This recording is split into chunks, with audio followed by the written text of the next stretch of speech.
I doubt if there's any actor in the entire world, with all due respects to Mr. De Niro, when they haven't gone ahead and done a film and it hasn't turned out to be, the kind of film that they believed it would be, or it has been so incredibly bad that it's just kind of forgotten in their vision.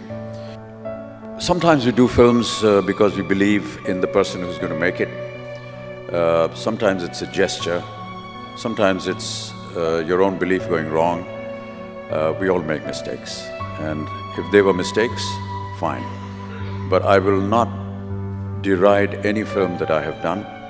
I will stay with every film that I have made, and I will say that I had a great time making them, irrespective of what happened at the box office. That failure is a part of every human being's life. To think that failure is never ever going to come to you is the first mistake. It is bound to come some point in time. Even if you're riding a huge wave of success, I think it's important that at the back of your mind, you should be wary that tomorrow everything can go wrong. And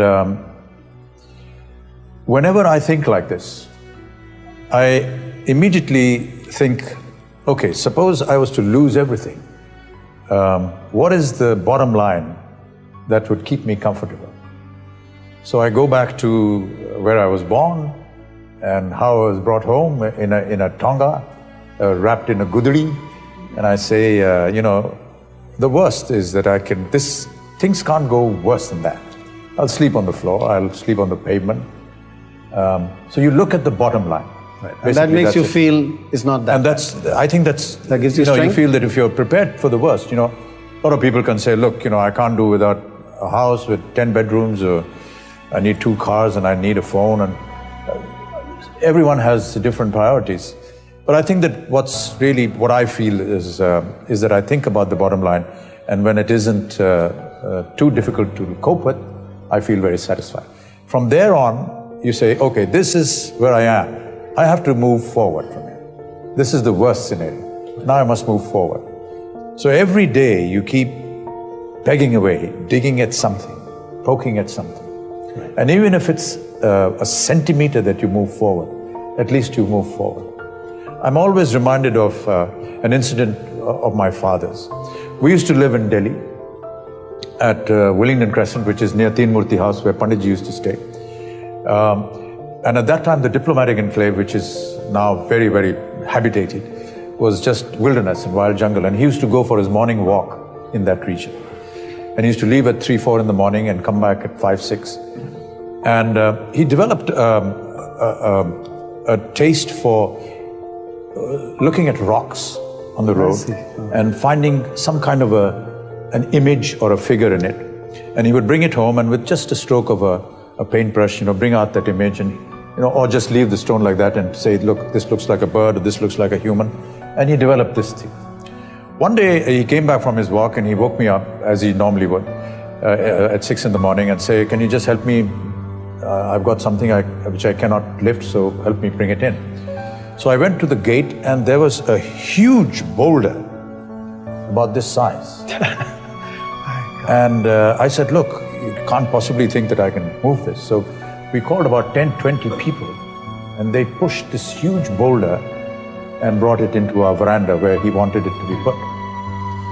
That done, I asked him, look, this is fine, but how did this come up to the gate? So he said, I went for my walk, I saw this huge rock, I saw this shape in it, and I liked it, I wanted to move it. So every day I go, I move it 1 inch and I come back. In 3 months, it's landed up at the gate. Really, it's a great example that, if you just keep pushing something every day, it may look small, but I think the important thing is that you're moving forward. And there is some amount of satisfaction that you've done something which is somewhere giving you some satisfaction, and that eventually you will bring that huge boulder. I've never believed in superstardom. I believe that if people like your work, which is your performance in front of the camera, that is what attracts them to you. I don't see any other medium being used to attract audiences. It's eventually your film, and that's what's going to work. You may have the greatest managers and the greatest PR machines and But unless you perform well in front of the camera, it's of no use. I keep quoting my father all the time, and I'm sure I've done this millions of times. One of the first things he taught me was, man ka ho to acha, na ho to zyada acha. If things happen according to how you wish, that's good. But if they don't, that's even better. And I could never understand that. And when I asked him, he said, if they're not happening according to your wish, they're happening according to the wish of some divine force. And that divine force will never think ill about you. So you have to respect that as being better. So if things worked, I said, fine. If they didn't, I felt that there was some kind of divine force or divinity that didn't want me to do that, and perhaps wait for another opportunity. The other thing he told me was, when I was struggling a lot in those times, I said, बड़ा संघर्ष है जीवन में. So he said, जब तक जीवन है, तब तक संघर्ष है. I used to tell him, life is a struggle. And he used to say, so long as there is life, there is going to be struggle. I think if we accept this factor, that your life is never going to be easy, something or the other is going to happen. So rather than sit in some kind of despondency on that, be aware that tomorrow is another challenge, is another day, which could turn out to be profitable, which may not, but eventually there will be another day when you can start trying all over again.